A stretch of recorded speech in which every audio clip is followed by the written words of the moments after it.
that good governance means everybody has a voice, that government is transparent and thereby accountable.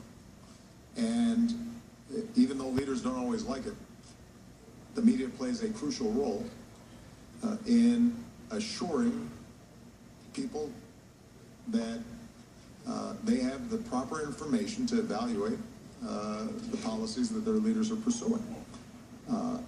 And so we have been very consistent in pushing governments, not just in Africa, but around the world, to respect the right of journalists to practice their trade as a critical part of civil society and a critical part of any democratic norm. The specific issue of the Al Jazeera journalists in Egypt, we've been clear both publicly and privately that they should be released. And we have been troubled by some of the laws that have been passed around the world that seem to restrict the ability of journalists to pursue stories or write stories. We've also been disturbed by efforts to control the internet. Part of what's happened over the last decade or two is that the new media, new technology, allow people to get information that previously would have never been accessible or only to a few specialists. And now people can punch something up on the internet and pull up information that's relevant to their own lives and their own societies and communities. So we're going to continue to push back against these efforts, as is true on a whole range of issues. And I've said this in the past.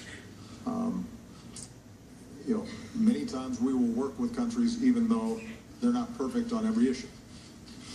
And we find that in some cases engaging a country that generally is a good partner but is not performing optimally when it comes to all the various categories of human rights, that we can be effective by working with them on certain areas and criticizing them and trying to elicit improvements in other areas. And even among countries that generally have strong human rights records, there are areas where there are problems. That's true of the United States, by the way. So the good news, and we heard this in the summit,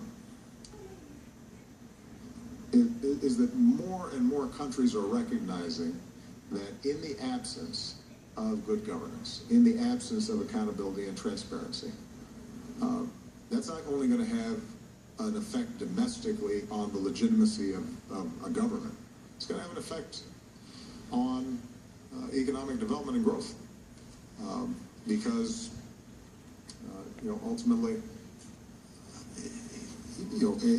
in an information age, open societies have the capacity to innovate and educate and move faster and be part of the global marketplace more than closed societies do over the long term. I believe that. Now, with respect to terrorism, I think there's uniform concern of terrorist infiltration in many countries throughout Africa. Obviously, there's a concern that we have globally. A lot of the initiatives that we put forward were designed to partner so that countries, first and foremost, can deal with these problems within their own borders or regionally.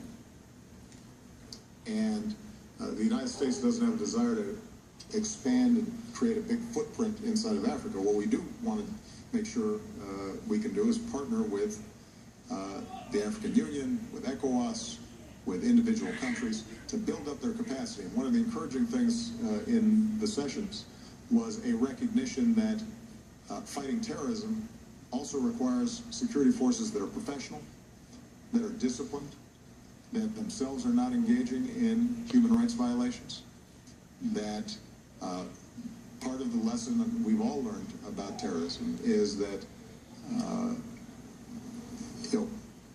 it is possible in reaction to terrorism to actually accelerate the disease if the response is one that alienates populations or particular ethnic groups or particular religions.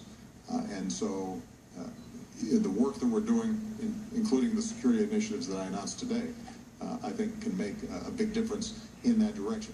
It's not just a matter of us providing better equipment or better training. That's a part of it. But part of it is also making sure that these security forces and the intelligence operations are coordinated and professional and are not alienating populations. The more we do that, the more effective we can be. Last point I'll make is on good governance. One of the best inoculators against terrorist infiltration is a society in which everybody feels as if they have a stake in the existing order and they feel that their grievances can be resolved through political means rather than through violence. And so that's just one more reason why good governance has to be part of the recipe that we use for a strong, stable, and prosperous Africa.